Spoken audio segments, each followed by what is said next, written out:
Welcome to all on a platform for Nisha academy. आज हम class 12th की history की फर्स्ट बुक भारतीय इतिहास के कुछ विषय का चैप्टर सेकंड राजा किसान और नगर का पार्ट थर्ड शुरू करने जा रहे हैं। इस चैप्टर का already part first second playlist में अपलोडेड है। शुरू करते हैं आज के टॉपिक से। जेम्स प्रिंसेप कौन थे? ठीक है, जैसे कि हमने डिस्कस किया था हमारे प्रीवियस वीडियो में कि जेम्स प्रिंसेप जिन्होंने 1830 में ब्रह्मी और खरोष्टी नामक लिपियों का अर्थ निकाला था, जो लिपियाँ किससे जुड़ी हुई थी? अशोक से, यानी मौर्य साम्राज्य से जुड़ी हुई थी। देखते हैं, James Prinsep east India company के अधिकारी थे और ये डायरेक्टर थे। जैसे ASI होता है ना, आर्कियोलॉजी सर्वे ऑफ इंडिया, उसके डायरेक्टर थे, जो पुरातत्व विभाग होता है, जो पुरानी जानकारियों को इकट्ठा करता है। प्रिंसेप ने ब्रह्मी और खरोष्टी लिपि का अर्थ निकाला था, जो प्रकृति मतलब संस्कृत भाषा में लिखी गई थी। अगर क्वेश्चन आता है प्राकृति कौन सी भाषा थी जिसमें ब्रह्मी और खरोष्टी लिपि को ढूंढा गया था, तो आपको लिखना है वो एक सांस्कृतिक भाषा थी। ब्रह्मी और खरोष्टी लिपि का प्रयोग अभिलेख और सिक्कों में किया जाता था। जो अभिलेखों का अध्ययन होता था और जो हमारे यहाँ पे स्क्रिप्ट होती थी, उनके अध्ययन में किसका प्रयोग किया जाता था? ब्रह्मी और खरोष्टी लिपि का प्रयोग किया जाता था। बात करते हैं, 3 साम्राज्य थे। हालांकि ऐसा क्वेश्चन कोई आएगा नहीं आपका अलग से, बट आपसे क्वेश्चन पूछ लिया जाएगा चोल, चेर, पांड्या, इनको मैप में भरो या ये कहाँ से संबंधित थे। तो क्या था, मध्यकालीन समय में आप इन साम्राज्यों को, जब आप विजयनगर साम्राज्य पढ़ोगे ना, तो उस समय आप इन 3 साम्राज्यों को देख सकते हो। चोल, चेर, पांड्या, ये तमिलनाडु बेसिकली जो आंध्र प्रदेश है और केरल वहां के एरिया में पाए गए थे। ठीक है।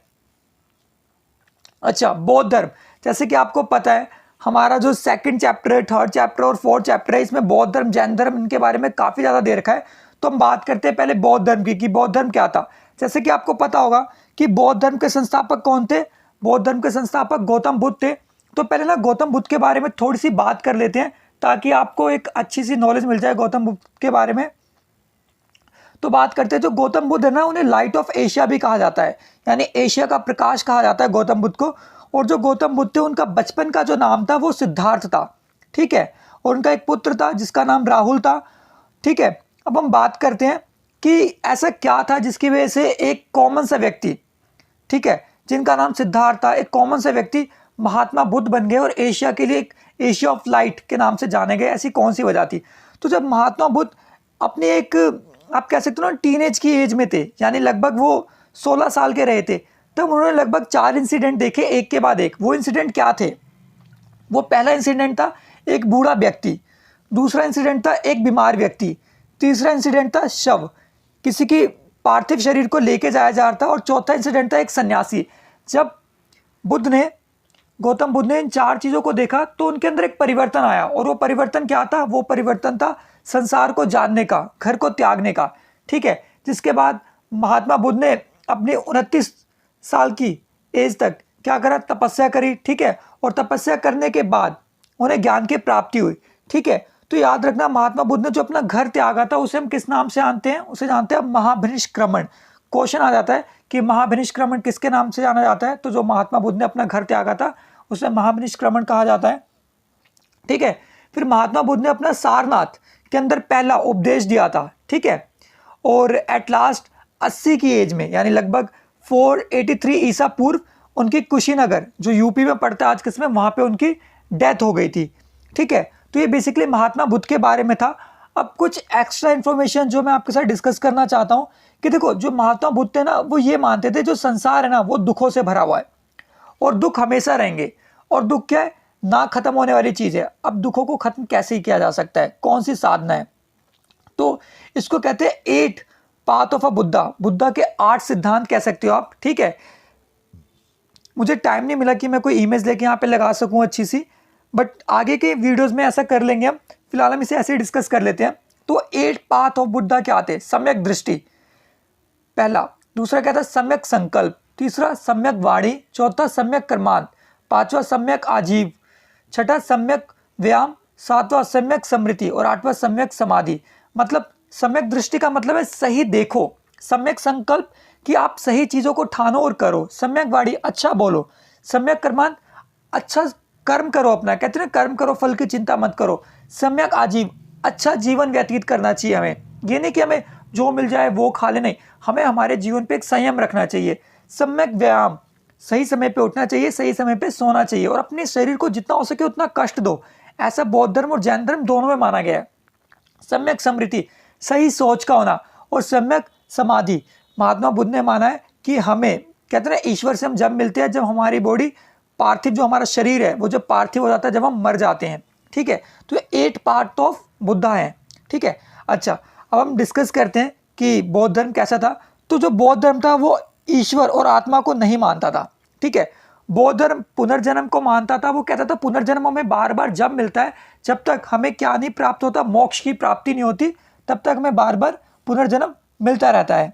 ठीक है, बौद्ध धर्म शुरू में दार्शनिक वाद विवादों में नहीं फंसा। ठीक है, तो जो बौद्ध धर्म था ना वो दार्शनिक विवादों में नहीं फंसा कि भगवान पे विश्वास करना चाहिए नहीं करना चाहिए। हालांकि आपको पता होनी चाहिए बात कि इंडिया के अंदर देखा जाए, ऑलमोस्ट इंडिया के अंदर नहीं, मैं आपको इसे एशिया बोलना चाहूंगा, एशिया के अंदर जो सबसे पहले मूर्ति बनाई गई ना वो बौद्ध धर्म में महात्मा बुद्ध की ही बनाई गई। सोचो, जिस व्यक्ति ने खुद ये बात बोली हो कि हमें मूर्ति पूजा नहीं करनी चाहिए, हमें मूर्तियों को नहीं मानना चाहिए, उसकी ही सबसे पहली मूर्तियों से पूजा करी गई। कितनी अजीब सी बात है ना। बौद्ध धर्म में वर्ण व्यवस्था की निंदा की जाती थी। तो जैसे आपको वर्ण व्यवस्था बताई गई थी जहाँ पे ब्राह्मण, क्षत्रिय, वैश्य, शूद्र थे, तो बौद्ध धर्म में इस वर्ण व्यवस्था को बहुत बड़े स्तर पे निंदा के रूप में देखा गया था। उनका मानना था कि ये गलत है, ऐसा नहीं होना चाहिए। बौद्ध धर्म कोई भी अपना सकता था। बौद्ध धर्म के दरवाजे सभी की जातियों के लिए खुले थे, यानी जितनी भी जातियां थी ना वर्ण व्यवस्था में, सभी बौद्ध धर्म को अपना सकते थे। हालांकि देखो शुरू में क्या था कि कुछ प्रॉब्लम थी कि स्त्रियां प्रवेश नहीं कर सकती थी, बट आगे चल के स्त्रियों को भी प्रवेश करने की अनुमति दे दी गई थी। स्त्रियों को संघ में प्रवेश का अधिकार साथ ही पुरुष जितना समान था।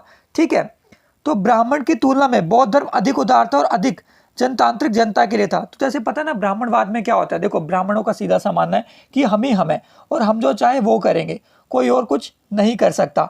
तो इस चीज़ की निंदा करते हुए बौद्ध धर्म ने सामने जो चीज़ रखी वो क्या रखी, बौद्ध धर्म ने चीज़ रखी थी कि सभी समान है, कोई अलग नहीं है, कोई बड़ा नहीं है, कोई छोटा नहीं है। ठीक है, अच्छा कुछ एक्स्ट्रा चीज़ें जिस पे बौद्ध धर्म उस समय टिका हुआ था, आगे चल के ये चीज़ें खत्म हो गई। ठीक है, वो क्या थी, जैसे कि अहिंसा ना करना, सत्य बोलना, असत्य, चोरी ना करना, अपरिग्रह, किसी प्रकार की संपत्ति को ना रखना। ठीक है, मद का सेवन ना करना, जैसे कि आपने देखा होगा बहुत से लोग शराब का सेवन करते हैं तो वो ना करना, असमय भोजन ना करना, यानी खाना सही समय पे खाना चाहिए, सुखप्रद बिस्तर पे ना लेटना, यानी जैसे हम लोग अच्छे गद्दे पे लेटते हैं, अच्छे सोफे पे, तो ऐसी चीज़ों को हमें यूज़ नहीं करना चाहिए। धन संचय ना करना। ठीक है, संपत्ति का संचय ना करो, क्योंकि जो हमारा शरीर है वो क्या है, नश्वर है, एक ना एक दिन ये खत्म हो जाएगा। तो हम क्यों ऐसी चीज़ों के लिए भाग रहे हैं, क्यों ऐसी चीज़ों को करना चाह रहे हैं जो वास्तविकता में हमारी है ही नहीं।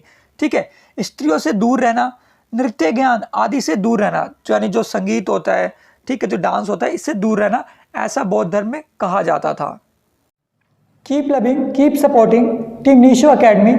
Kindly like, share and subscribe your own YouTube channel and hit the bell icon for more upcoming updates. And you can also follow us on Instagram.